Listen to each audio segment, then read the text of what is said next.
Hi friends, Kent Martz here. It's a Friday, and that means today is Focus on Astrophotography. So, this is the warm-up show for Amazon Live. We're going to be going over to Amazon Live at 2 o'clock. And today at 4 o'clock for Tyler Bowman's Focus on Astrophotography, we're going to have an in-studio guest. Tyler's traveling, so we're going to have an in-studio guest who will be talking about how to build a roll-off roof observatory and the do's and don'ts that he's learned during this process. He's got it up. He's working on getting the roof completed. I believe he's got the rails up so it slides off, and he's doing it slow and paying for it as he goes. And he'll be talking about all the things he's done to build his roll-off roof observatory. And Donnie will be with you at 4 o'clock as a guest host. So, did he confirm? Yes, he did. And he's going to have pictures that he's going to send in. He'll in the studio, yes. Nice. So he'll have pictures as well. So y'all will get to see from start to nearly finished what he's learned, what he's done, and what he's learned so far. I am going to be building a roll-off roof observatory probably next year. I would love to have a dome. However, you know, domes attract attention for ne'er-do-wells, I'm afraid, and so probably won't be installing a dome. I may do it, but probably going to be a roll-off roof observatory. So, what you got, Paul? Just get you an inland marine policy from your local insurance agent, and if something happens, they fix it. An inland marine policy? That's correct. That's what you buy. For a telescope? Yes. It's legit. Inland marine. Okay. Is it like to fix the fiberglass, or it's just called an inland marine policy, even though it's stuff you have in outbuildings and Correct. stuff like that? Okay, good to know. Paul So used to I've sell got insurance. that on my cameras. All my camera equipment's insured with an inland marine policy. Not all companies write them, so you do have to shop a touch. So why wouldn't it just be a rider on your homeowner's policy, Paul? No, it doesn't work that way. Good to know. But yeah, you can get those. And somebody stole an $890 lens from me one time because I set it down, was taking pictures, I turned around, it was gone. Somebody swiped it. Probably sold it for $50 at a pawn shop. Probably. And I called my insurance company up, and they wrote me a check, no deductible. Very Bought nice. a new one. Very nice. Inland marine policy. So Yep. originally for boats and stuff, I guess, and No, it's expanded. It's the name is confusing, but it does not actually mean marine. Okay.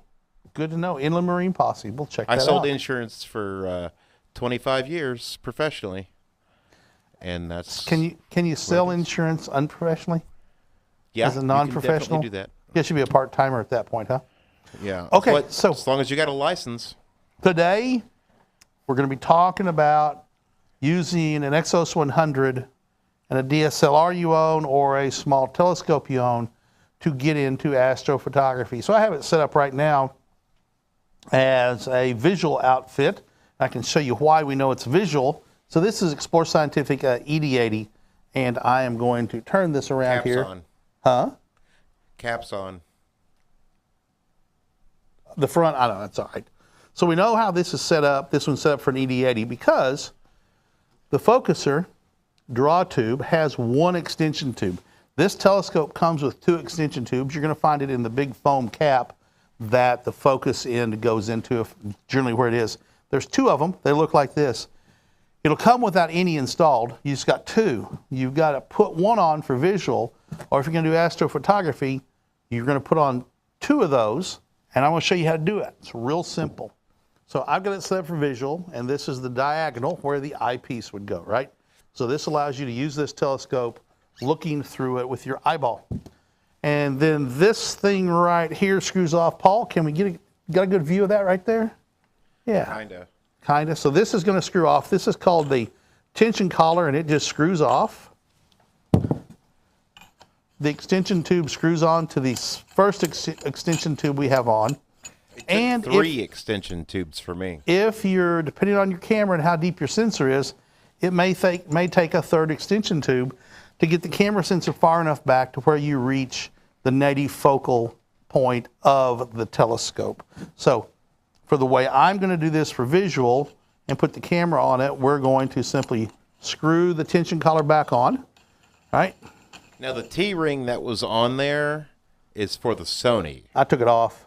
I don't Okay, have it I on just there. wanted you to know it's Yeah. the wrong So, one for the I Canon. left it in the box. So I'm using the Canon, although you can get a T-ring, one of these little things right here, that if I take the lens off of this telescope and look on the back of it, there's a bayonet mount right here, right? The bayonet mount right here. There we go. There. Now, There we go. The forward a bayonet little mount bit, right you're here. out of focus. This, Go forward. To the let's see here. This is the bayonet mount. This is what allows the camera lens to attach to the camera body. Well, we have one like this called a T-ring, and it screws on to this adapter right here. So this is how we're going to hook it onto the telescope. We're going to screw that on to the T-ring. We're going to take our camera and match up the red dots and twist it till it clicks. And now we can simply put the camera into the telescope, tighten down the tension collar, and now all we have to do is use our focuser to focus on the object we want to take a picture of. Now, there we go. So we get it in focus and we can start taking pictures with the DSLR that you already own. So you own a DSLR, you can already start taking pictures if you have a telescope. There's various ways to hook it up depending on the telescope, but it almost always entails having a T-ring. Now, this telescope has a 2-inch focuser, and it doesn't actually measure 2 inches in diameter, but it's called a 2-inch focuser, as opposed to an 1.25-inch eyepiece focuser that uses smaller eyepieces. If your telescope only takes those smaller eyepieces, you can't hook a camera up this way. There's other ways to do it. One of these days I may talk about it. But I've got this on an Exos 100 Go-To tracker mount, and I'm going to get this turned here so it's decently balanced, not super balanced. Let's see. The clutch is loose, a little camera heavy, but not bad. I'm going to call that good enough for what we're doing. I couldn't get it balanced. I didn't have enough counterweight. And I only have 2 counterweights. I know it's not going to balance in Right Ascension, but you know what? We're just going to go on and see what happens. May fail. We'll see what happens. It stopped on me. We'll see. So I've been charging up a battery pack, and I hope it's gotten more charge. We didn't have one with a full charge here. Let's see. I've got 3 on this one, so we're going to go ahead and plug it in. And now I'm going to get my tablet, which has also been charging over here because it too was almost dead.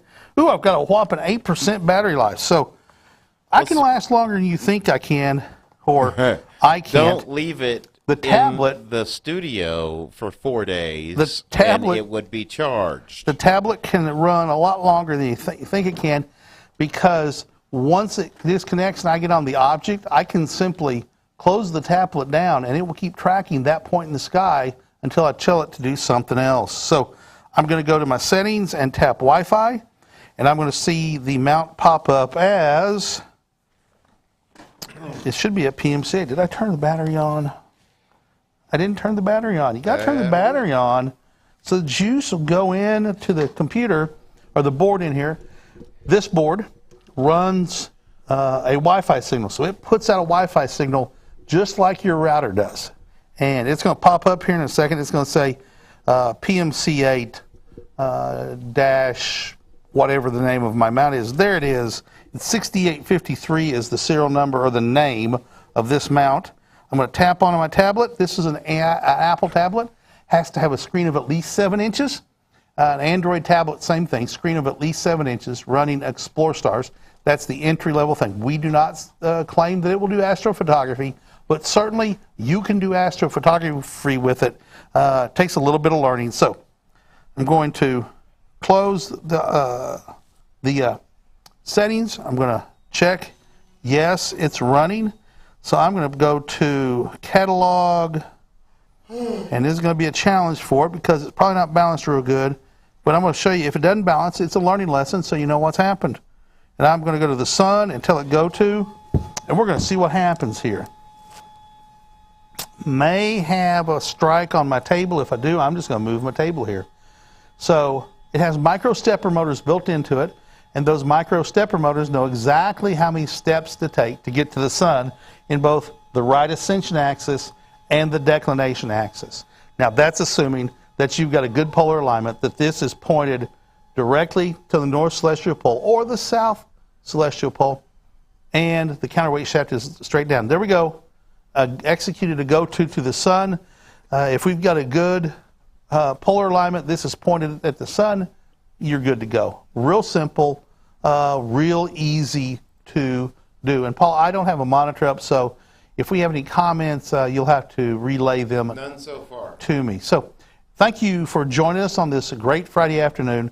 We're talking about how to do astrophotography, and we're just going to roll straight into the Amazon Live broadcast at 2 o'clock. So I'll be up here for an hour and a half just chattering away. It's only 1:42. Yeah, I know, but if we're going to keep going for till 3 o'clock, hour and a half to 3 o'clock, You don't want me stopping and restarting? well, you know, we can. Sort of depends on if I have to go get a drink of water or not. So Well, I'm going to go ahead and always park. Just pause it. I'm going to and park the not worry telescope about it. now. It's going to go back. It knows exactly how many steps to go back to where it came from, and it's going to do that.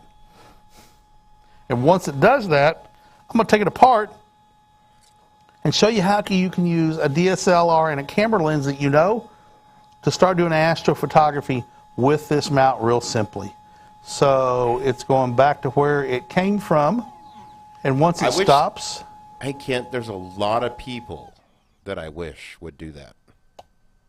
Would go back where they came from? Yes. I'm not touching that with an 11-foot pole. So I'm going to take things apart. I'm going to loosen the clutch. These are not locks. You don't have to get them super duper tight. They're not designed for that. They're a clutch system. And So, Kent. I'm going to take the camera off. Kent. So Paul. Connor Bradley Connor Bradley. Hello, Connor. Thanks for saying something. We'll find out what here in just a second. says, hello, is it possible to image with a motorized AZ mount? Thanks, Connor. Yes, it's possible to motorize with to do AP with a motorized mount. You're going to have, unless it has what's called a wedge on it. AZ, Alpha Zebra. Yeah, AZ, Altaz mount. Okay, making sure you heard me right. Means just moving left and right and up and down. Right? It means azimuth, left and Yeah, right. I know. I'm talking to the camera. Altitude, up and down. So Sorry. yes, you can do that. And in fact, this, when it's in what's called point mode, moves the right ascension as well as the declination. So sort of doing the same thing. However, because the right ascension rotates with the sky, you don't get what's called field rotation. So if you're doing that with a mount that is an Altaz mount, say a fork mount or a straight Altaz mount, as the sky rotates, you're going to get field rotation because the camera's not rotating, but the sky is. So the pictures are going to do this, and there's going to be little triangles on the edge. And if you stack up 15 of them, you have 15 little triangles sticking out. You have to just crop that area out and make it a normal square, rectangle, or whatever you want to, and that's going to allow you to do astrophotography. But yes, you can, but you have to understand there's field rotation when you do that. Now, there are some systems that have a wedge, which is simply takes the Alt-Az that's level and puts an angle in it that matches the latitude which you're at. Here in Northwest Arkansas, we're at 36 degrees north. So you would open that up to 36 degrees north, and now you can operate in sort of polar alignment mode and not have that field rotation. I have friends that have operated that way, but So David Samard. Hi, David. Says, I got a secondhand XO 100 and played with it last weekend, and I love it so easy. So there are ones out there in the market. And, I'm amazed that people get one and struggle with it and can't make it work, and other people use it and have no trouble with it. I've talked to people and I can't figure out what it is, but it's the way it goes. Like some people like Fords and some people like Chevys. It's the way it goes.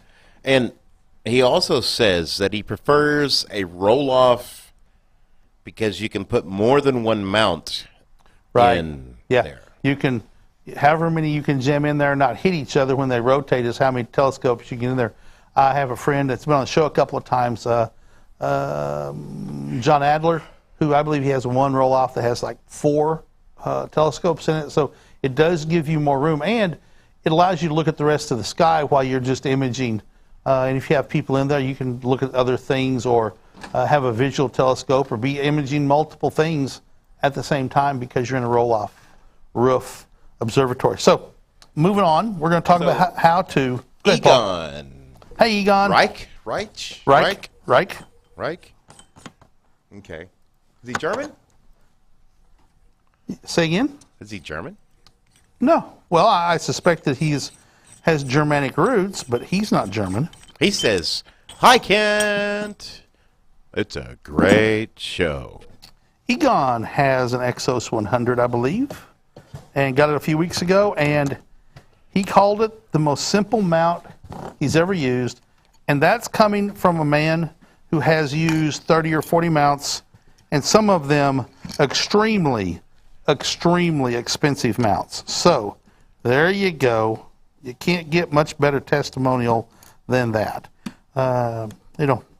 Not paying these people to say it. It's just their honest opinions, and we appreciate it very much. And, if you have our products, we would love for you to have a review. That helps people understand our products and feel more comfortable buying them. So, if you feel so moved, go on our website, go on Amazon, go on Google, whatever, and find a place and give us a review. We appreciate that very much. Mr. Daniel Sanchez says, "Hello.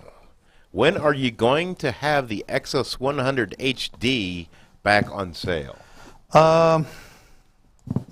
Haven't talked about putting the HD back on sale. We may do that. We're talking about having a sale in July. I might put that on sale. Haven't done it. The holdup has been we did not have polar finders, and we have those polar finders back in stock now. So that's something to consider most assuredly. I appreciate that idea. Thank you, Daniel. We may do that. When people ask for stuff, they sometimes get it. It's like Christmas. Sometimes you do, sometimes you don't. So David Smart says he's got the PMC-8. The Exos 2 GT, the bigger mount, I suspect. So there is a mount bigger than this one. This mount is rated for 9 pounds of camera gear and telescope for astrophotography, and I think it's 16 pounds for visual. The bigger mount version of this, which is older than this mount is 2.5 years old. The Exos 2 GT with PMC-8 is like 7 years old now, 8 years old. It's rated to 28 pounds of astrophotography gear and telescope and 40 pounds visual. So the key to everything is balance when it comes to getting real overweight. You've got to have balance. JR, who is a regular viewer, has an Exos 100 that he's running a 180 millimeter Maxitov Cassegrain telescope on it. Does planetary astrophotography in excess of 5,000 millimeters of focal length. That telescope and everything weighs over 24 pounds. He's got 18 pounds of astrophotography gear on it. What you got, Paul? Connor Bradley, he asks the question, "I was wanting to buy a Celestron SLT 6-inch. I already have an 8-inch Dob, but is it worth to own an SCT as well?" Sure. It's just like, and obviously that's not an Explore Scientific brand, but we'll talk about any brand, any type of telescope. A Schmidt Cassegrain I have a Schmidt Cassegrain, an 8-inch Celestron. I've had it for over 20 years now. And it is a good telescope, has long focal length in a small package and a shorter tube. So that longer focal length is good for more compact objects. The problem is it has a very long F ratio, so it doesn't gather as much light in the same amount of time. So they're like hammers or cars. You can buy a car to drive around and get groceries once a week, and that's it. You can buy a pickup truck to haul firewood. You can buy a 1-ton dually and pull a horse trailer or a camper. You can buy a dump truck to haul, big boulders. Yeah, can you take a dump truck to get groceries? Absolutely. I've got a friend that does it. He just drives his dump truck most of the time. But is that the most expedient? No. They're tools. They're designed for specific things. And so, depending on what you're wanting to do, the answer is yeah, go ahead and buy it. But you need to understand what you're going to do with it before, and understand what it can do. A pipe hammer can drive nails. I've done it. A pipe wrench can drive nails, but it's a lot easier to use a hammer because it's the right tool for the job. So that's what you have to decide. What do you want to do with it? If it's just visual, great telescope. I spent, 20 years looking through and still use my Celestron. So most assuredly, that's an option. So I'm going to take a quick 8-minute break. We'll still continue to be live, but we're going to take a quick 8-minute break, and then we're going to come back and add the Amazon stream in. Hey, can I talk about the camera real quick? All right, you got something to do. Okay, he's got some visitors we got to take care of real quick. Turns out I've got some visitors that have been going to wait for me, and they can't wait an hour. So we'll go ahead and do that. Thanks, Paul, for that segue out of here. And we'll return in about 8 minutes. Very good. And I'm just going to stay live. Thank you all for watching. We'll see you back at 2 o'clock.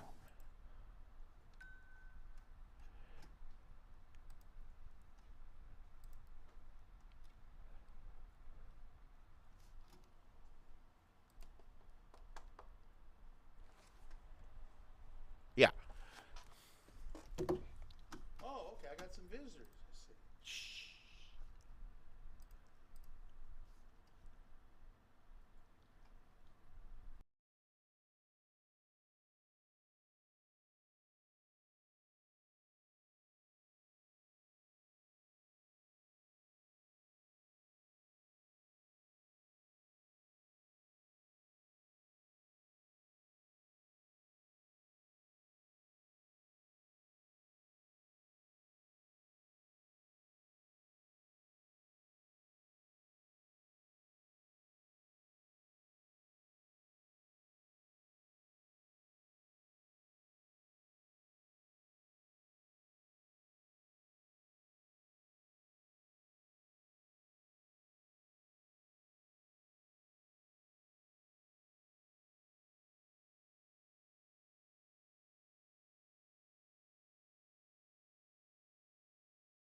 Hey everybody, Kent Martz here. Welcome to Amazon Live. Thanks for joining us. We have a fun day talking about astrophotography.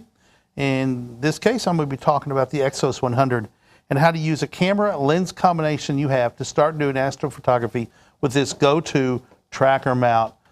We've had lots of comments the last few days from people who have bought one, and they say they've never had more fun using a mount. Simple, intuitive, easy to use, great for beginners, and powerful for people who are already into astrophotography. It can do either one. It's designed to be used with a camera and the lenses you have. You can put a small telescope on here and do astrophotography with a telescope. You can run it with an app called Explore Stars if you have a tablet of a screen of at least 7 inches. You can also hook it up to a computer and run it with the computer using a planetarium program on the computer.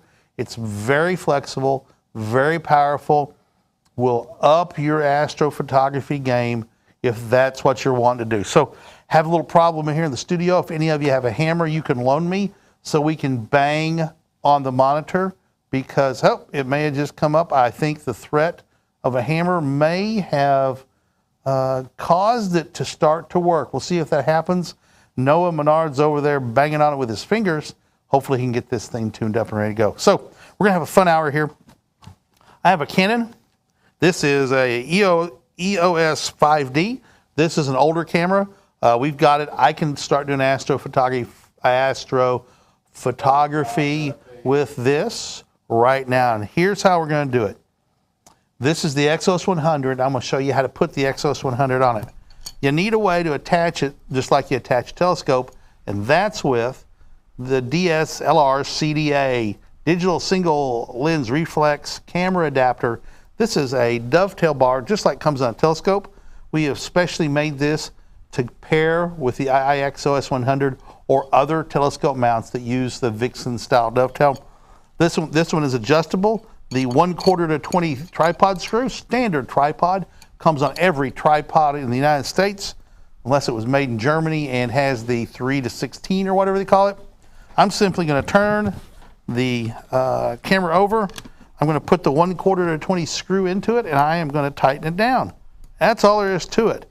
And now you can easily attach the camera to the tripod. I'm trying to focus on keeping, there's a little bail, like a bail on a bucket handle on it so I can tighten this down, and it's not stiff so it falls out of the way. There we go. Got it on there tight. So voila, now just like a telescope goes on, this camera can go on. And here we go. I'm going to slide this on right here. I know it's going to balance about right there because I've done this before. And there we go. I'm going to call that good. I'm going to tighten down the safety right here so it doesn't go. Now, the Exos 100 needs to be close to balanced. I personally want it a little bit camera heavy and a little bit counterweight heavy. So camera heavy means in the declination axis right here, right? Okay, so I always want this to be a little bit heavy in this axis. That's close enough. Why? Because I know how the gears are going to react. If you want to have it lens heavy, you can do that. If you want to have it camera heavy instead of counterweight heavy, you can do that. I like counterweight heavy better. This is way out of whack because we had an ED80 on here a while ago, and we're going to have an ED80 on here in a little while.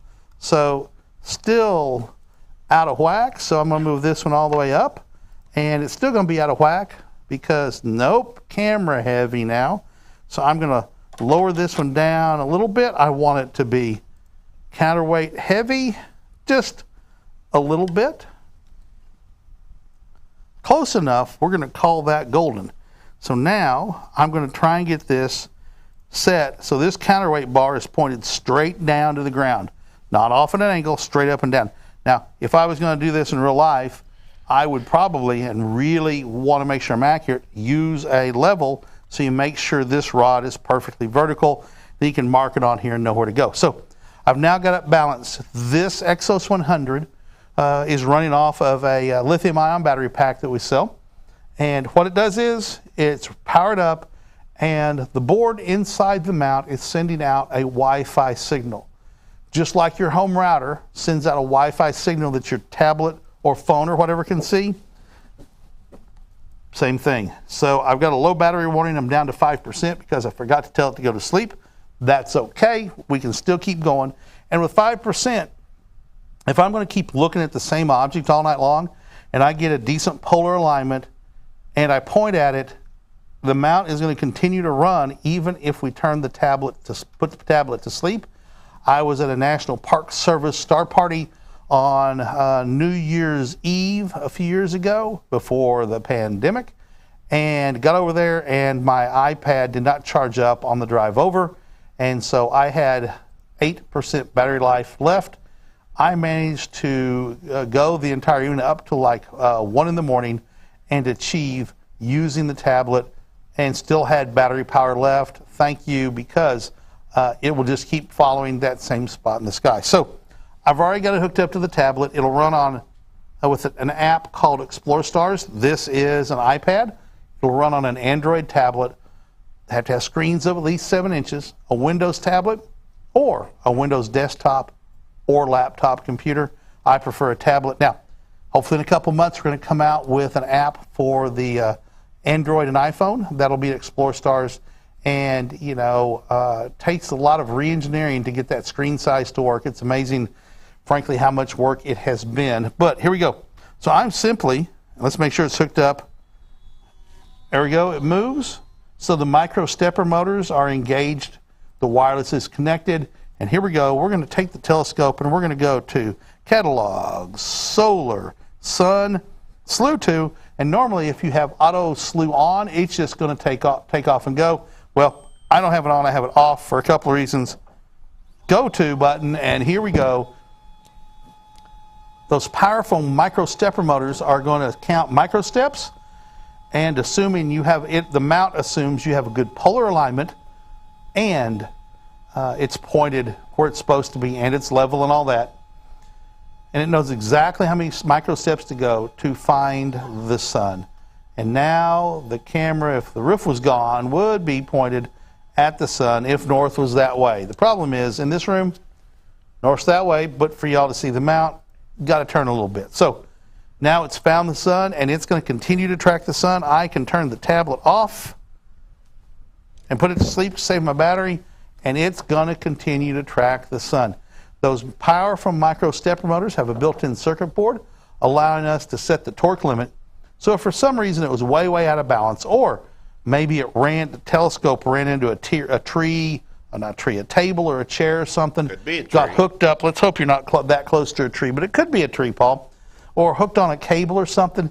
Where and it I really, was, really binds up. It could Definitely be. a tree. And it really binds up. Then those micro stepper motors are not going to continue to try and push.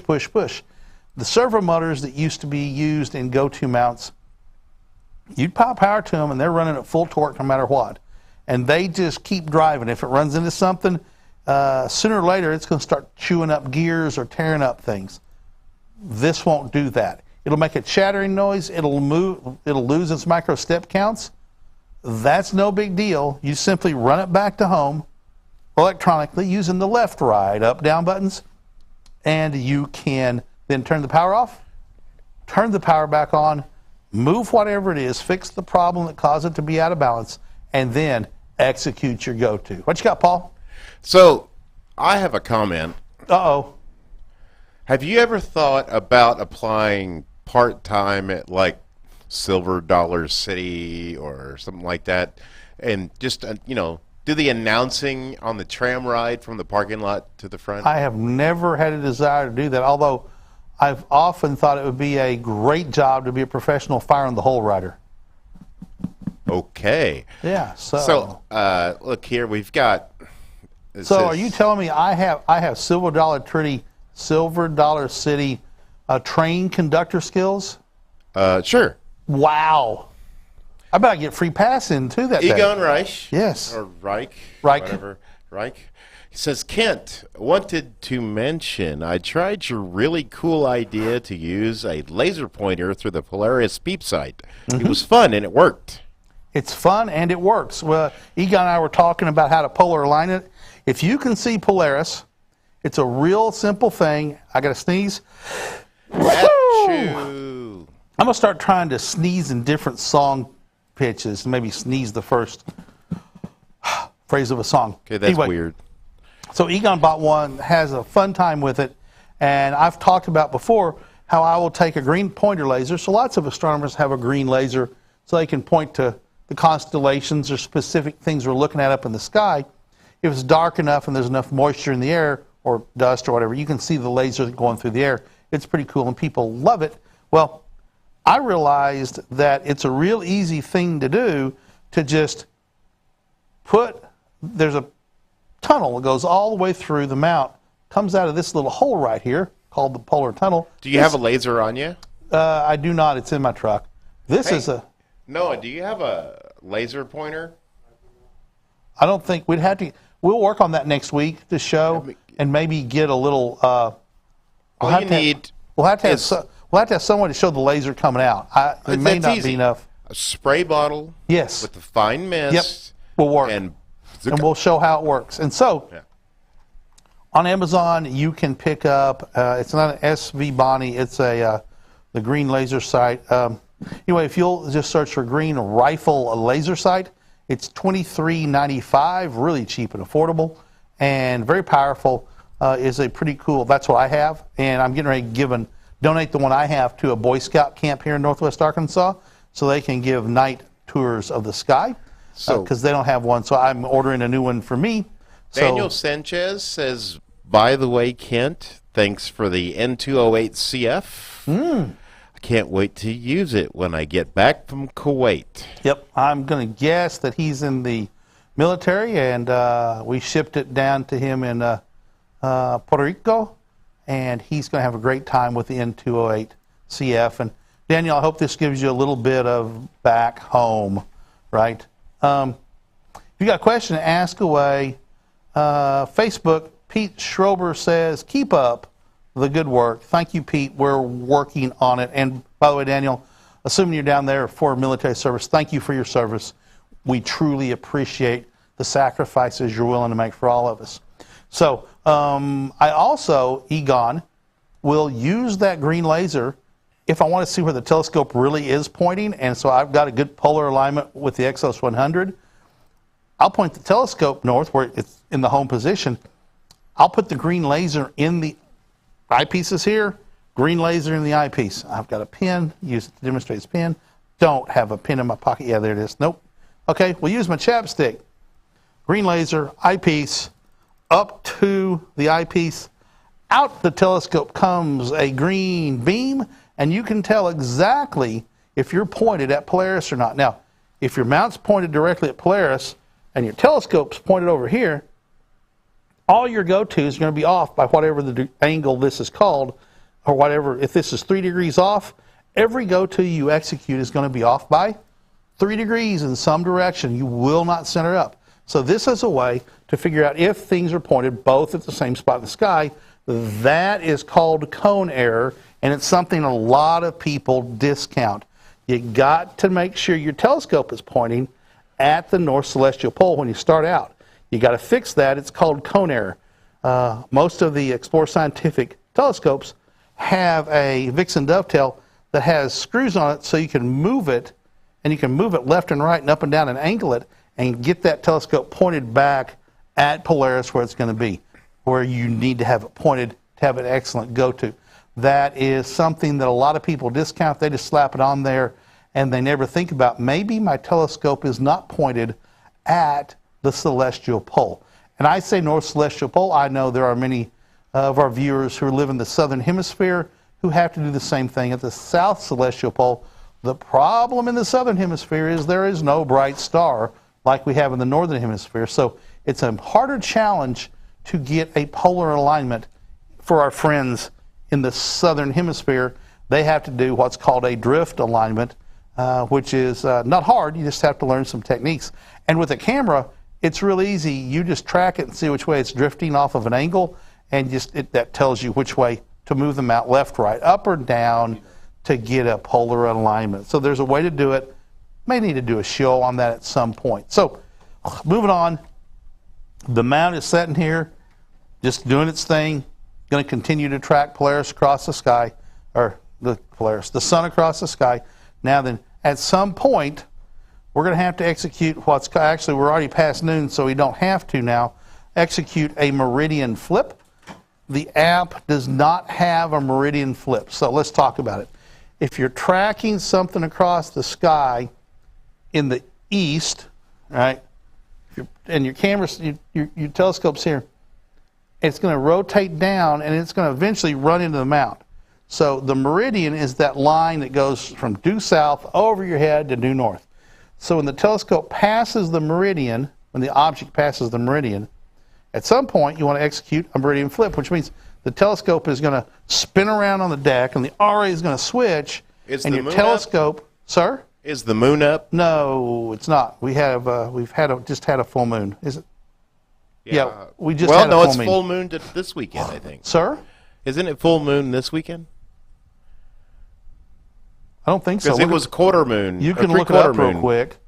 If it was first quarter moon a week ago, it'll be a full moon in 7 days. Look up lunar phase of the moon today. Well, I was going to see if the moon is cresting, then you might be able to get it to slew to it, and it'll have to do a Meridian Flip. It's just like a new slew to it, and Paul's going in the right direction.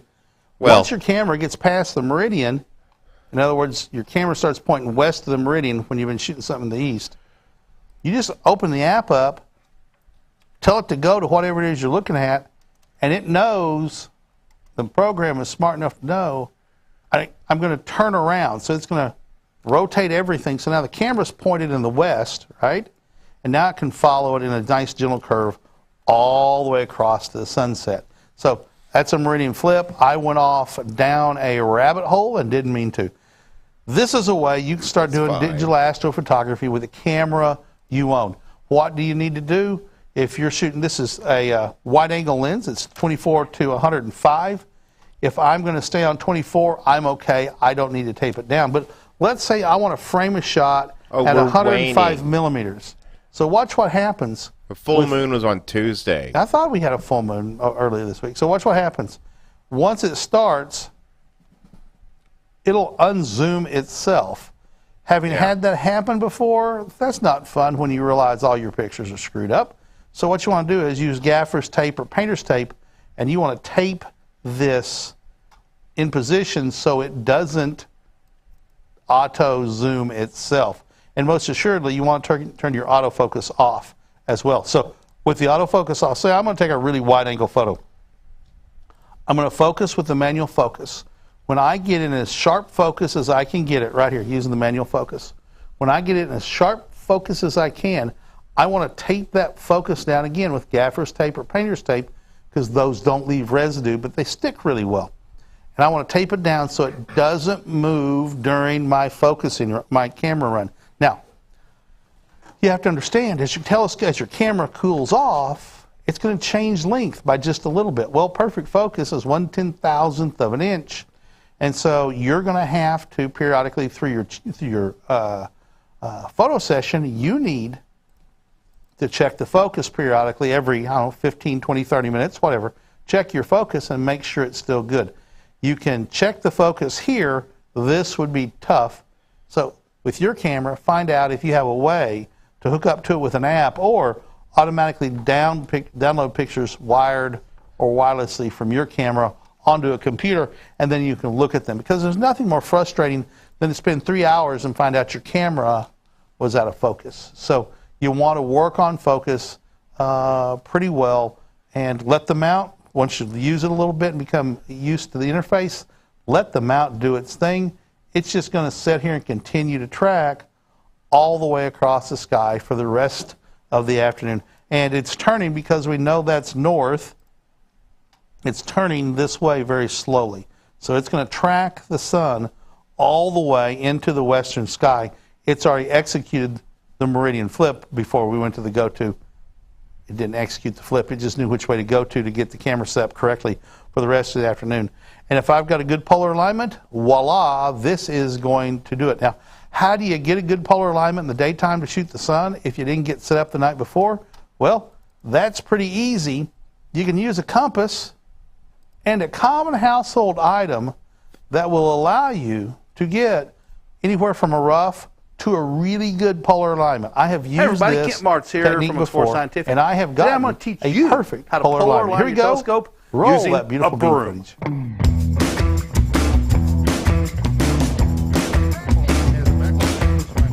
I should say beautiful broom. Why do you need to polar align? Well, with a telescope that has an equatorial mount, you have to get that equatorial axis lined up with the rotation of the Earth. And to do that, we're going to start with the tripod. We're going to decide which one of these legs is going to point north, and we're going to set the tripod down so that leg is pointed north.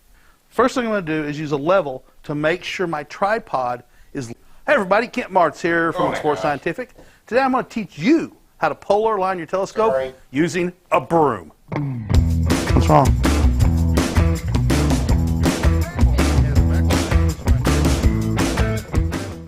Why do you need to polar align? Well, with a telescope that has an equatorial mount, you have to get that equatorial axis lined up with the rotation of the Earth. And to do that, we're going to start with the tripod.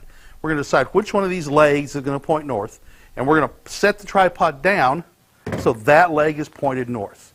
First thing I'm going to do is use a level to make sure my tripod is level. So if it's tipped one side or the other, that's going to cause your polar alignment to not be accurate. So we're going to use a level for that purpose. Then we're going to take a compass, and just to make sure that I've got it pointed north, I'm going to use the compass, line up, and go, yep, that looks like it's pointed north. So here's what I'm going to do now. And this is where the broom comes in. The broom becomes a measurement device, if you will. So I'm going to put the broom on the ground with the tip of it right against the north leg of the tripod. And I'm going to back away, and I'm going to use the compass. I'm going to close one eye, and I'm going to use the compass to make sure that the broom is lined up with north, right? And so I can tell I'm off just a little bit.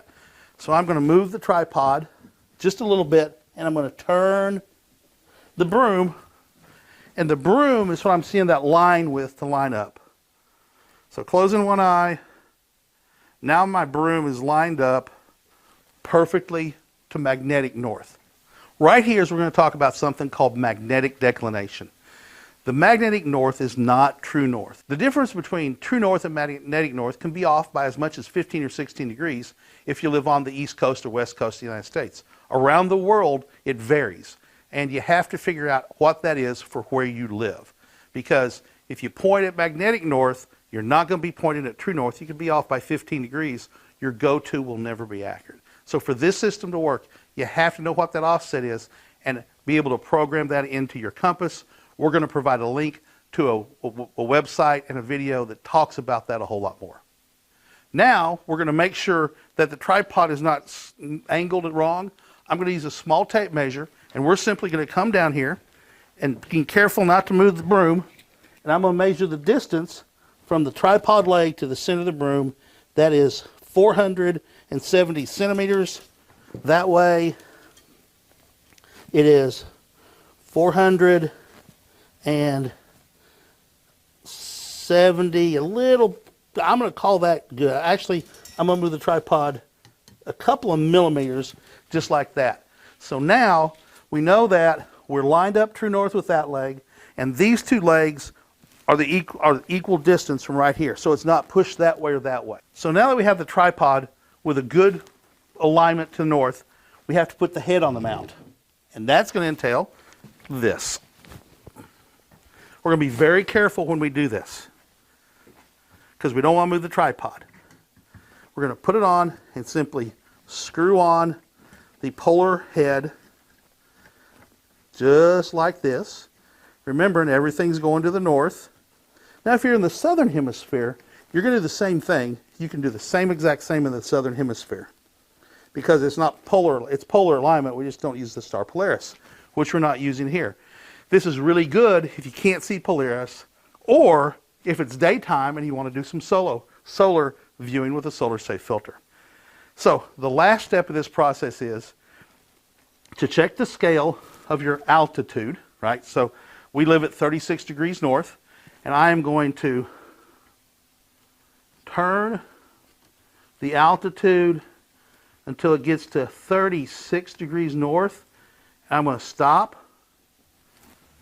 And that's it. With this system, using a broom, a compass, and a tape measure, you can achieve a good, decent starting polar alignment. Personally, I've used this. I've got an amazingly close polar alignment. There's ways that you can use to refine your polar alignment, specifically drift alignment, but it all starts with a good polar alignment. You can do this in the daytime. You can do this in the nighttime if you can't see Polaris. It works all the time.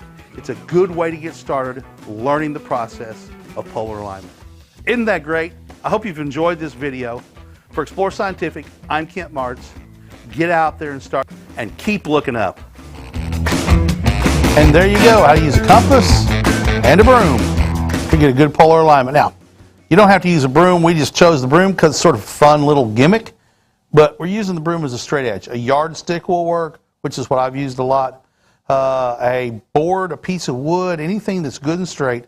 The purpose in is that longer piece of wood lets you line it up with north, with magnetic north, with true north really well. And by measuring where the legs are, you know you get it really well. I can do it and have done it with just Tyler Bowman. Took the Exos 100 and literally just, I told him to start turning it counterclockwise. We were on a level parking lot, turn it counterclockwise, and we got lined up. We leveled it again to make sure we're good.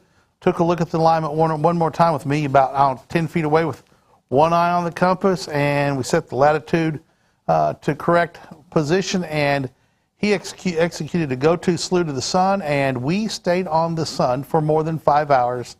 Then we executed a Meridian Flip, and guess what? The sun was just a little bit off, and so we had to use left, right, up, and down to get it back centered, and off we went for the rest of the afternoon. It was fantastic. Other times, I have not been able to get a polar alignment to save the day. It's just sometimes things happen, and you just can't, it's a struggle sometimes. So if you're out there watching, we would love to hear from you. If you have any questions about what we're talking about or anything else, give us a question, and don't be afraid of it. Ask us, and we'll answer it. A little while ago, I had a question from somebody wanting to know about using a Celestron. I think it was a SE6 telescope, and we talked about that as well. We want people using telescopes. If you got a telescope, we don't care about what brand it is. We want you using that telescope, because the more people that get into amateur astronomy, the better it is for the hobby. So if you're having trouble with one of your telescopes and you can't find anybody to help you, we're happy to do it. Either help right here live or contact us through, go to the Explore Scientific homepage here on Amazon Live, the sales page, the store page. Click Contact Seller. Noah Menard will get your question, and he'll find out the person to help you answer your question, because we want you to find success doing this hobby. So let's see, the tablet's been running, the system's been running without the tablet. I'm going to enter the super secret password of 00000006, whatever number of zeros it needs to be. And let's just, the moon is not going to be up yet. Let's see, we're going to go to catalog, solar, and I'm going to click on the moon, and I don't have a slew to button, so I know it's not there. So back to the catalog. Venus is up. Let's see how far away Venus is from the moon. I'm going to tap on Venus, slew to object, go to, oh, it's lost it, so I'm going to close it, reopen it, menu, catalog, solar, Venus, we'll see what happens, slew to object, go to. And there it goes. Even though it lost connection, Venus has got a real long elongation. There we go. Even though the communication shut down, I closed the app, restarted the app. It knew where it was because I had not reset the alignment data, and it went back and found Venus again. So there you go. Just like that, yes, indeed, you can find Venus with this, even though communications went down and you launched it again. So here's a good test. I'm going to park the telescope, and we're going to go ahead and put on a park the camera and mount, and we're going to put a telescope on it, right? Nothing like putting a telescope on it to make it happy. So this mount is well engineered, well thought out. Jerry Hubble, our senior engineer who came up with the system, really tried to make it really usable, really intuitive, yet very, very powerful for the people who have experience using telescopes and want to use go-to mounts and want to use it for higher level stuff. So there we go. And you can see it knew exactly where to go to get back to where it came from. So I'm going to go ahead and close the tablet, save the battery, and I am now going to simply loosen the screws. And I always tell people, if you are here and you don't stand behind the telescope or camera and try to do it from the front, if you let go, it's going to slide down, fall out, hit the ground. So I always get behind the telescope. I always try to get behind the telescope or camera and pull it off so that I'm always holding it and in control of the device. So I'm going to bring up an ED80, an Essential Series 80 millimeter telescope, and put it up here on the table real quick. Let's talk about this. This is the ED80 right here. It comes with 2 extension tubes.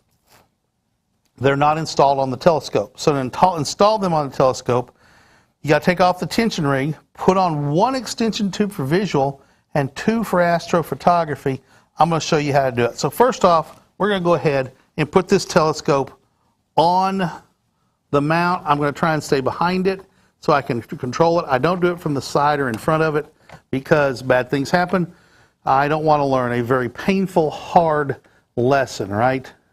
So tighten it down, and before I let go, I get the safety screw as well. Now then, I'm going to loosen the clutch, because it's not a lock, it's clutch. So I'm going to loosen the clutch system, turn the telescope sideways so you can see it, right? And I want to talk about how this comes apart. This thing right here that holds the diagonal, this is set up with a diagonal in it. You couldn't do visual because it's got 2. You'll have trouble getting come to focus. But the tension collar, whether it's screwed onto the focuser or to extension tube, simply lefty-loosey, righty-tighty comes off, right? There we go. That's the tension collar. This is what holds in many cases, the eyepiece, the camera, whatever. There are devices that you can screw on to the extension tube to get a mechanical connection, but we're not going to talk about today. We're just going to go ahead and just use a adapter and our camera to do that. So let me move a few things around,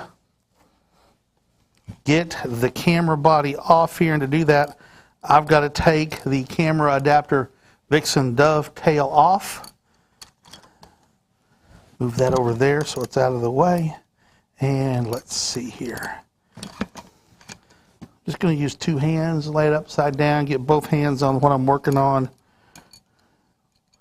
And there we go. So the camera adapter is over there in the carousel, the dovetail adapter. Now I'm going to take the camera off, just like that. And let me show you these lenses, the camera lens. This right here is called a bayonet mount. And that's how it goes in the camera. That bayonet mount locks it in place. Well, we have the same bayonet mount right here, except it's not attached to a lens. So we can simply use this little adapter, just like the diagonal goes in to the draw tube in the tension collar and attaches. This goes into the draw tube. This has what's called T-thread on it. We are simply going to put the camera adapter on, the T-ring on, screw it on, and then this will simply go in, get it lined up. Of course, it's going to be stubborn, and you got to get in the right spot and turn it. Now it's locked into the camera, and all we do is put it in the tension collar, put this in the draw tube, tighten down the tension collar, and now our telescope has become a camera lens just like that. Now, Paul's going to tell you that he had to have 3 extension tubes to get his camera to come to focus. That's absolutely normal. It all depends on how deep your sensor is into your camera.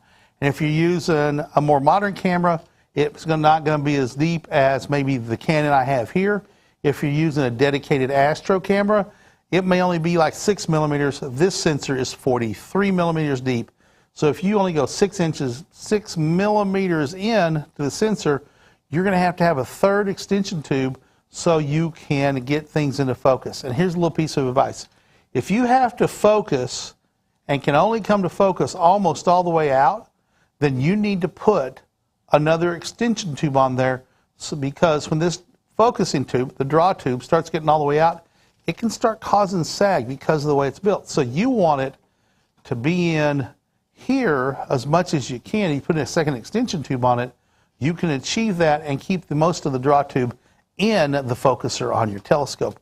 That allows you to not have camera sag. So if the camera starts doing this number, then everything's not going to be flat and level inside. The light coming out is going to present you some problems. So now we have a camera attached to our telescope, and just like we have to on the camera by itself, we have to get a balance. Now, I always like it to be a little camera heavy. Tyler Bowman talks about being by camera heavy in the deck axis, this axis. I want this to be heavy. If you want to do it with the lens heavy, no arguments from me. Just do it the same way every time so you can understand how the gears are going to mesh. If you have it perfectly balanced and a little wind blows, it may be turning the gears this way, but if the wind blows and now the gear teeth aren't engaged, the gear's turning, but your telescope's not moving. That's going to make your stars bloat and get longer and have bloat, okay? And it's bad tracking. That's why you want one side to be just a little bit heavier, so the gear teeth are always going to be engaged as the drive gear is pushing down on the other gear. So I know from experience that this is going to be about right. I can move a little bit farther back, but I'm not worried about it right now. So the other axis to change is the right ascension. This is the axis that mimics the rotation of the Earth. Now I know where to put these, and I should have a 3rd counterweight on here because it's still pretty heavy, but you know what? From experience, I know this is robust enough to demonstrate without the 3rd counterweight. So here we go. I'm going to open the tab up. Super secret password, menu, catalog, solar, sun, slew to, go to, what's happened? Oh, I put the tablet to sleep, didn't I? Okay, so I'm going to double click the tablet, flick the app closed, reconnect it. Let's see what happens. There it goes, just like that. We're connected again. So menu, catalog, solar, sun, slew to, go to. Here we go. Off to see the sun. Now then, obviously you don't want to slew to the sun with a telescope without a solar safe filter on the front of it. Otherwise, you're going to get it really hot. Now, I have a lens cap on here, so I'm not worried about sun coming through here. Our friend in Sweden, Pekka Hautala, was doing some solar photography the other day, and he was doing projection. So he had his telescope pointed at the sun and was doing projection out the eyepiece onto a wall. And he was shocked to see smoke coming out of his diagonal. Has some video of it. He was surprised and very quickly moved his telescope. It got so hot in there that it started melting things or getting glue on it. So we have from Stephen Cox. Hi guys, I'm here in the UK. Stephen, I hope you have clear skies because it's the UK, right? Okay. One of our friends, Gary Palmer, lives over there. So I want to talk about the sun catcher. You can do this with your camera. You can get one of these that'll go on your camera or a telescope. Now this one's obviously a really big one. This would go on a big old honking telescope, but we can get one that'll go on an ED80. And we don't have the little styrofoam pieces in here. On the floor, over there behind the box. Anyway, there's hard styrofoam pieces it'll come assembled just like this. But see that white double-sided tape right there? The double-sided tape will just come in strips. You're going to peel them off, and you're going to stick them on the 4 sides. And then you're going to take those hard triangles of plastic. It's expanded bead foam, not a brand name. And they're going to come in here like this. You're simply going to set this down, set your front end of your telescope, do shield on it, push down or hold it, and mark what you need to cut out. Now cut those a little bit tighter because you want those to be nice and tight. You don't want this to just slip off and on the front of your camera or telescope, because if it slips right on real easy, it's going to come off easy, and that's going to present problems. You want to have to really work to get this down onto it. Once it's done, it uses the solar safe film, which is basically a gigantic mirror and reflects back almost all the light away from you. And Mike Overacker, I'm back. Who is that? Is that, here's Johnny. Is that from? Yes. Yes, it's from The Shining. Yes, from The Shining. Okay, this is, talk about shining. This shiny surface is effectively a giant mirror that reflects almost all the sunlight, and there's some substrates in there that give it a pleasing yellow color because the sun is just white light, right? So we give it a pleasing yellow color because human eyes like sort of a yellow color. So yellow-orange in this case. This goes right here. And so it rejects all of the heat and sunlight from ever entering the telescope. This filter does not go down here anywhere, nor if you have a telescope with an eyepiece, you don't look through like this, because it's going to burn through this immediately. It might as well be a gigantic laser at that point. And I actually tried to write my name on a piece of solar film once, solar glasses, when I was showing people, doing a video on the dangers of it. Sun catcher over there in the carousel right now. You can pick yours up for your camera or telescope. If you don't know what size you need, you can go to the Explore Scientific store here on Amazon Live. Click Contact Seller and contact us, and Noah Menard over in the control booth will ask you some questions about what size you have or what it is, or ask you to measure the circumference or diameter, and then we'll tell you which one of the sun catchers you need to order, and you can do that right here through Amazon Live as when you decide what you need. So just like the camera, it's going to sit here and track across the sky. And let's say you miss the sun a little bit, okay? So there's 2 options. This is smart enough to run in 2 modes. Tracking mode, what's running right now, and it's just turning an RA, Right Ascension. It's turning across the sky to just negate the rotation of the Earth. But there's also another axis, this deck axis right here, and if it's not right on the sun and perfectly aligned and have a good polar alignment, it starts moving. You can put it into point mode, and it'll now move the RA and deck following that object. Here's the cool part. If you're on it, you can hit what's called the sync button, and if your polar alignment's off, hit the sync button, and now that sync button knows you're telling it, I want to go to the sun. I've used the left, right, up, down buttons to get the sun centered. Now stay here. And it will move in a right ascension and declination to keep the sun centered up. That's one way of doing it. Another way of doing it is, if you started out from a good home position, the telescope pointed due north or due south if you're in the southern hemisphere, and the counterweight bar straight down, if you miss the object a little bit, you can then move the mount left, right, up, and down until you get the object centered in the eyepiece. So if you start out counterweight straight down and the telescope with no cone error, you can actually move the telescope left and right and up and down and center up your target, in this case the sun. And guess what you've done? You've done what I call backing into a polar alignment. Okay, so instead of getting a good polar alignment, you just set it down and then you move the tripod to go to the object, because the mount knows where the object, actually the app knows where the object should be.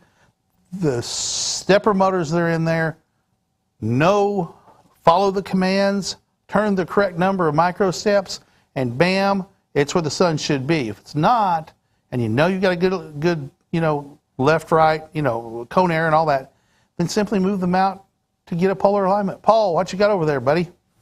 So, I've got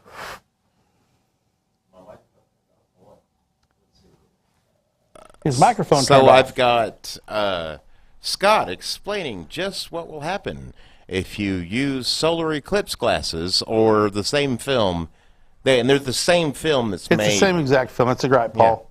Yeah. I've got that here for you. Here's a clue.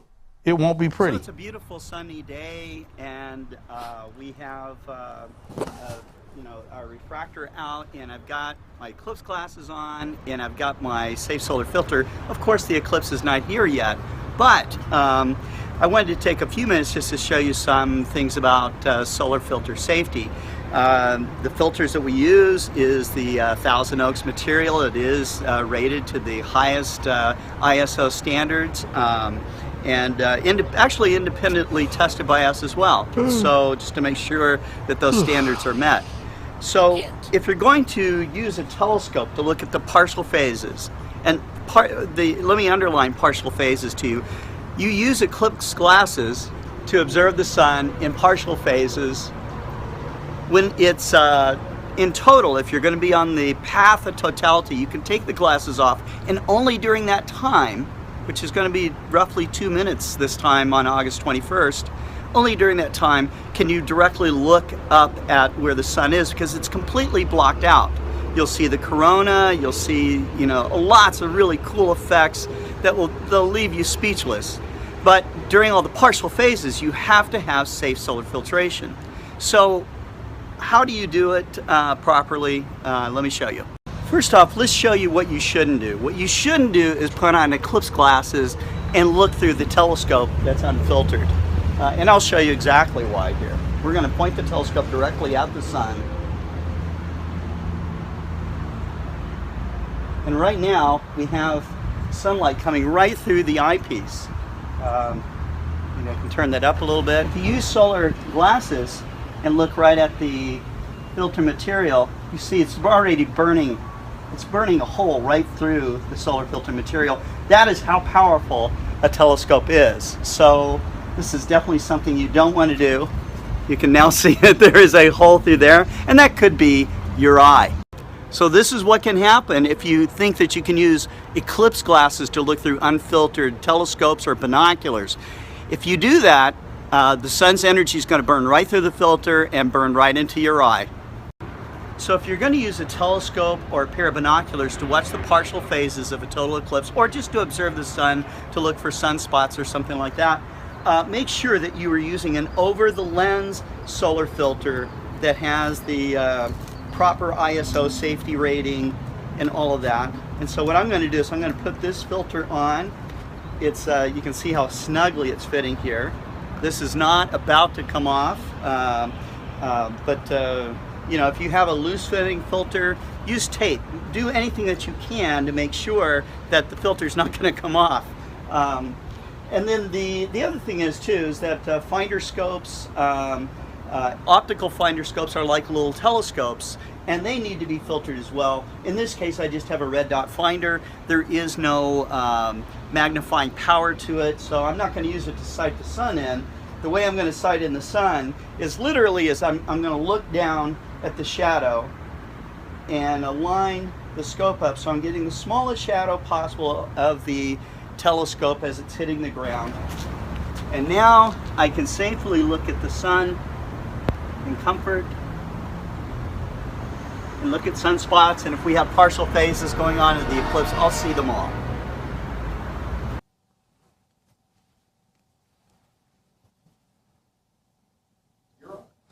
And that's how easy it is to put your eye out, right there. If you do it the right way, perfectly safe, sir. Comment on Amazon. Oh, we got a comment on Amazon. Wow, that is terrifying. Thanks for the tip. Foamy, yes indeed. I cannot stress enough, and words do not express the magnitude of what happens if you do it wrong.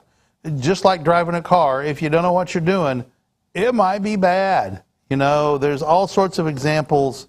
Like if you bought a new guitar and I tried to play Stairway to Heaven tonight, it would be bad, very bad.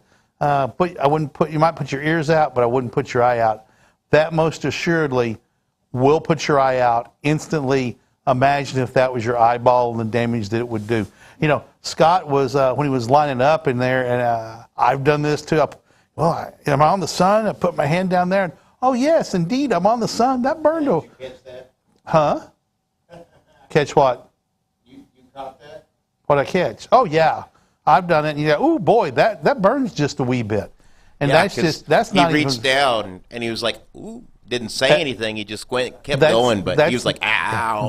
That's not even in focus. That wasn't focus light. That was just, you know, light coming out of the telescope. Now, you can actually do the same thing. And here's how I polar line it. If I want to make, with solar film, having trouble finding the sun, sometimes I will just take the camera off or the diagonal off, and it'll project a circle of light. I'll get a piece of cardboard or something and just move the telescope, and I can see the reflection. I can figure out which way to go, and I can move the telescope and get it lined up on the sun, and then put the solar filter on, and off we go. Now, you don't want to do that a long time, but 30 seconds, 45 seconds, you're going to be fine, because it's just coming through and coming out the back. It's not building up any heat anywhere. Well, it's the eyepieces that tend to do the magnification. Yep, it's the eyepieces that will really. Now, if you take this and you come all the way down and reach to the prime focal point, 480 millimeters from the lens element, then you've got a pinpoint of light, and yes, it's going to burn whatever's in front of it nearly instantaneously. Foamy, thank you, by the way, for that comment, because I had such a great quote. That's terrifying. Thank you very much. So we're coming up on the end of our broadcast. If you haven't you'll followed burn your us, camera sensor out too. If you got to watch that. You'll cook your camera sensor. Your camera will catch on fire. Oh, I'm sure it would. Anything's going to catch on fire or just completely melt. Yeah, no, it'll be on fire. There's enough stuff in there. And the heat can't escape, so it all probably, the solder. Yeah, well, that it's metal. holds that thing together. That metal's going to get so hot, boy, it's going to be. Camera will be. Paul, we should get an old junker from somewhere and try that sometime and just have fun. We with should it. do that. That would be. Anytime I get yard sale. Yard sale. Anytime I get to blow up, burn up, or crush something, science. You can generally get an old camera for a few from yard bucks. sale. Yeah. You know, or you could probably put it out there on, you know, your social media platform. Hey, anybody got an old junker camera I can just have forever for a science project? They're going to give it to you. And then you go burn it. Oh, how much fun. That'll be. It doesn't need to actually work. Paul, great idea. Take the battery Great out, idea. though. You don't want to try that experiment with a battery in the camera. Well, because it depends on the If battery. it's a lithium battery, you're going to get a big bang at some point. Yeah, or the nickel battery too. Yeah, nickel metal. Yeah, but the old alkali batteries, they'll just pop. I don't think they burn. But boy, the other ones, they let off. Yeah, but you want to remove the batteries. They let off poisonous fumes. Correct. Especially if they're the old ones, because they come with it, and they may be 30 years old if you have a take the batteries out. Eric Kelma says hello. Thank you, Eric, for that. I'm not sure what ONG means, but I'll take it as a compliment. Thank you very much. So if you just joined us and we're about to shut down, if you haven't followed us yet, we would appreciate your follow. If you like what you're seeing, we've had no chaos today at all except for my big yawn during Scott's video, and my mic was hot, so I hope you enjoyed that big yawn. And you know that's the way it works. You know, there's no magic light in here that goes off when my mic is off. I just think it's gone, we're gone. So, Eric, thank you for that follow. We appreciate it very much. It's like gun safety, Ken. I know. Gun safety. If you have a gun, it's you will travel. Loaded. You will even travel. if it's not. When you have a microphone, it's on. I look at even it this if way. It's not. Sometimes you just have to yawn. It's like a sneeze. Sometimes you just got to do it. So, anyway, we're coming up on 256. Eric, again, thank you very much for giving us your time watching. For those of you who have not seen us before, We're on every day, Monday through Friday at 2 o'clock Central Time, unless something else is going on in the studio that we can't get out of. We're Explore Scientific. We're a brand that produces telescopes, go-to mounts, sports optics, educational toys, STEM toys, a whole range of stuff. And we got a lot of stuff up here on Amazon.com.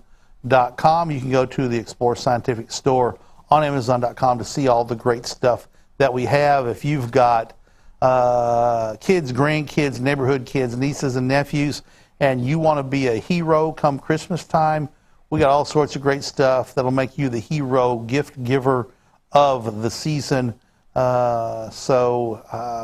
about that as well. So I think we're going to go ahead and wrap it up. I hope I've given you some ideas. My encouragement is this. If you have an interest in doing astrophotography and you have a DSLR and a tripod, you can start doing it tonight with nothing else. Here's the thing. Take the tripod. Hang on, Paul. Take the tripod out, point the camera to the north or whatever sky you have, open the shutter. Paul, give them some advice on what ISO and well, it depends stuff on to the use. camera. Anything over 1200 ISO for a single shot, it's going to have noise. So, but you can go as high as you want, and if you use Lightroom, Adobe Lightroom, you can get rid of a majority of that noise. If you're trying to take a picture of the moon, 250th of a second, and close down your aperture just a touch to like 5.6 to 7.8. Now, if you're shooting, they're not up right now. The Milky Way. I guess they're up in the early morning. You want to hit Planets. Jupiter, Yeah. and you have a long enough lens, then you're going to need to get. It's going to be about the same. But if you want to get a nebula or something like that, then you're going to need a longer exposure. But you can't go more than 15, 20 seconds, or it'll start to blur, or what we call star trails. So if you go out with like a 50 millimeter lens or a wide angle lens, and you live in not terribly light polluted skies, like if you live in New York City or Vegas or forget Dallas or Miami, you can't do this. But if you live in, a city of 1 million people, okay, point the camera, when the Milky Way starts coming up here later this summer, point your camera to the south and just open the shutter at ISO 1000, open the shutter for 30 seconds, and then go put it on the computer and see what it looks like. And the technique is you find an exposure where there's some data, and then you start taking exposures over and over and over again, and then you use a free program. There's free programs out there that you can buy. Just search for astrophotography stacking programs, and you can stack up your images. And talk about the miracle of signal to noise, Paul. What? The miracle of signal to noise. The signal, what you're trying to take pictures of, the stars in the Milky Way, are always in the same spot, right? And so the noise that you get in the picture is always random. And so when you stack them up, the signal is always in the same spot, and the program will line them up and stack them up one on top of the other. Yeah. And the signal gets more and more and more and more and more and builds up data, and the noise goes away. So amazingly, you can cut through a lot of light pollution and get some pretty cool shots of the Milky Way. Kent forgets that I'm a photographer, not an astro. Signal and noise affects the same thing. There's all sorts we of... don't shoot like that. Signal and noise affects everything. It doesn't. It's not a factor. It's affecting my head right now. Indeed. What's in between it? Is that what it's affecting? The signal and noise ratio is pretty high right now. So, in the screen is a moonshot that I took with that ED80 that Kent has right up there with an A7 III. You can get that with a 300 millimeter to a 600 millimeter. Probably 600. An A7 III is a Sony camera. Yeah, and you have to have it at 250th of a second because it's really bright. That moon is blindingly bright. And it's moving. Yeah, and it's moving. So it's the moon or Jupiter or Saturn. If you can get in close enough, if your skies are good enough, you can use a 300 or a 600 zoom lens. Don't use the digital zoom because it doesn't work. Beat me to it, Paul. It's not going to help because you only have so many pixels. But that picture can be taken by you very easily because it is a 250th of a second, 100 ISO picture. You know, that's all it is. It was super, super easy to get. You just got to aim and shoot. So the issue becomes, go do it. The first picture you take, you're going to be excited about. You go back 6 months later and think, boy, that's not real good. But the first one you take is excited. We want you to get out there and just start doing it.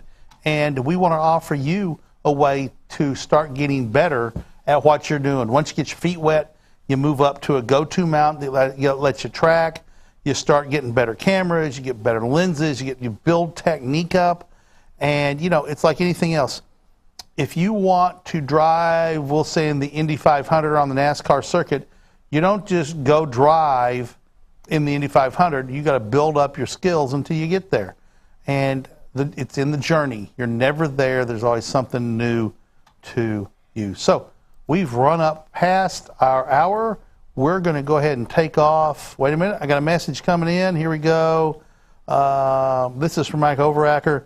I have purchased full aperture solar filters for all of my telescopes. It is a great accessory to make total use of any telescope, day or night. Good observation, Mike. You know, if you only use your telescope at night, you're not using it during the day. And the National Park Service has a term that half the park is at night. Well, for astrophotographers, half the sky is during the day. So go shoot what you can shoot with it. Stephen Cox, getting hold of some of the scope accessories that are available in the USA are not as easy to get here in the UK. Yes, that is true, but it can be done. And I don't know what Amazon's policies are here, you know, to shipping overseas. I guess that's one thing to work out.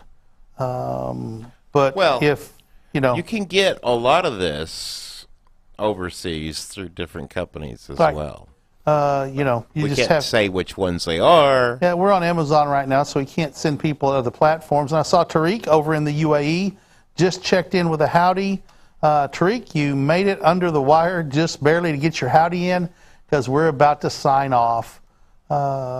Astronomy and amateur astrophotography is great fun. It's very rewarding. It can be very challenging, but the challenging things are what brings great reward when you achieve the things you're looking for and overcome those. And with that, I'm going to sign off on behalf of Paul Newton, the disembodied voice that makes the magic here in the studio, and Noah Marketplace Menard over in the Amazon hub. I'm no ask him longer the disemboweled voice. Not right now. You're just disembodied. You said it. You can become the disemboweled voice at certain points, though. And I'd ask Noah to wave, but he's not at his desk right now, so Noah can't wave, and you can't see him wave. But he'd normally give a wave like this. It'd look like this. Hey, Noah, give everybody a wave. And that's how he'd wave at you. So anyway, I'm Kent Martz. On behalf of everybody here at Explore Scientific, including founder and president of the company, Scott Roberts, who is famous around the world. Oh, there he's sticking his head in.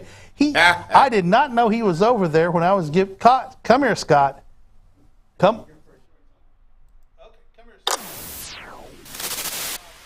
Give us a drum roll. Can you give us a drum roll real quick? Not ready real. Yeah, as you walk in. So you don't have a mic, so. I can hear them. Okay. Can you hear? Hi, Scott. Hi, Kent. We've been doing that. I haven't met you today. Oh, so. Yeah. So we're just Scott, lining you're up here on standing Amazon behind Live. the telescope. Come this way. There we go. That's even more behind her. More, Better. Huh? yeah. So come over there. Yeah, the shot. Step this way. Out of the shot. There we Okay. go. So been doing focus on astrophotography today, talking about the Exos 100, DSLR, and how to do an ED80. You know, encouraging people to just go start. If you've got if you got a DSLR and a camera tripod, go out tonight if it's clear and try and take some pictures. Oh, sure. That's how you start. That's Right. how I did it. All right. All right. Nobody said, Kent, here's how you do it.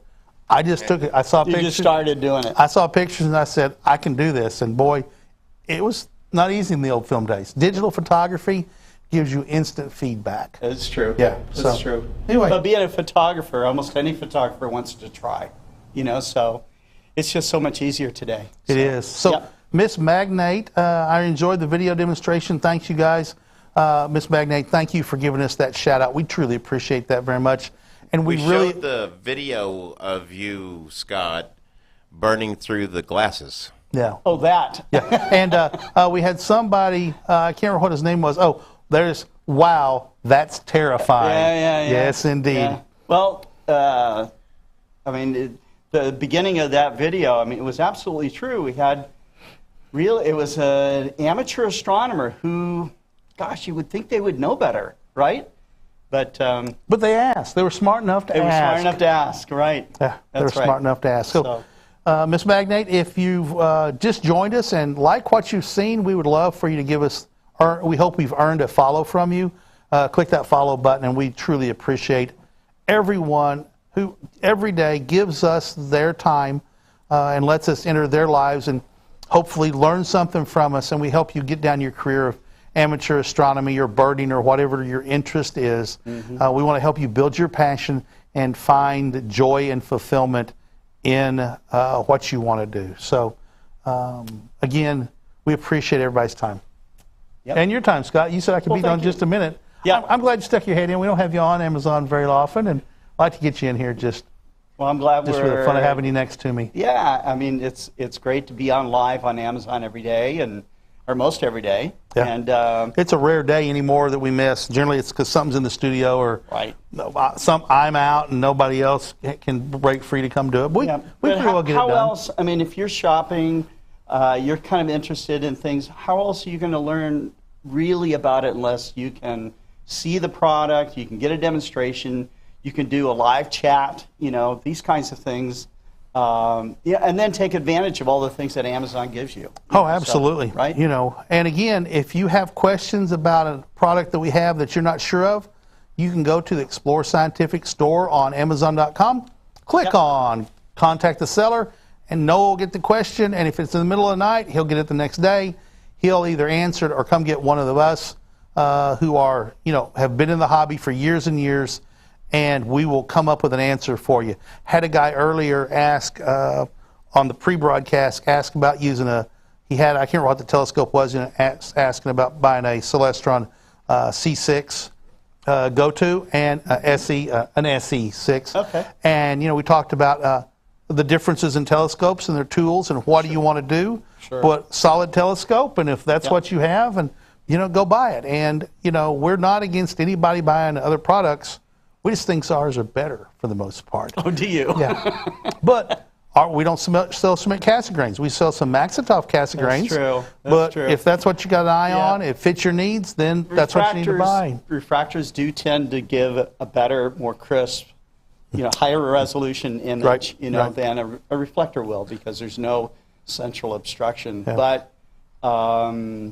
But yeah, But lots and lots of people use them for that's planets true. and everything That's else. True. Yeah. Kent's biased because he gives all of his heart and soul out to the customer when there's an issue or whatever that needs to be dealt with. We're right there for them. And I would say that really what separates our company from others is the kind of customer service that we offer. So Right. We hire. It's a very hard job to hire a customer service person. Yeah. Who does astrophotography or microscopes or stuff. So we have to train those people up. But I had it when I came here. Tyler Bowman has been doing astrophotography. The other people have really jumped in. Annie especially has learned a massive amount. Had never really even seen her touch the telescope, and now is out using telescopes. And then on top of that, she's brave enough to come on live video and talk to you about products that sometimes she's just still learning herself. So, but that's what it's all about, and so we really do appreciate everybody that has been following us on Amazon, and we're here, We're here because we think we need to be here. We're here So, because of you. Yeah. So with that, Scott, we're going to sign off. Okay. We're running late. Scott, thanks for stepping thanks- in and joining thanks- us. Thanks, everybody. Thanks very much. I keep saying it every time. Thank you for giving us your time. I'm Kent Martz on behalf of Explorer Scientific. We'll see you Monday at 2 o'clock Central Time here on Amazon Live. Have a fantastic weekend. Bye-bye, everybody.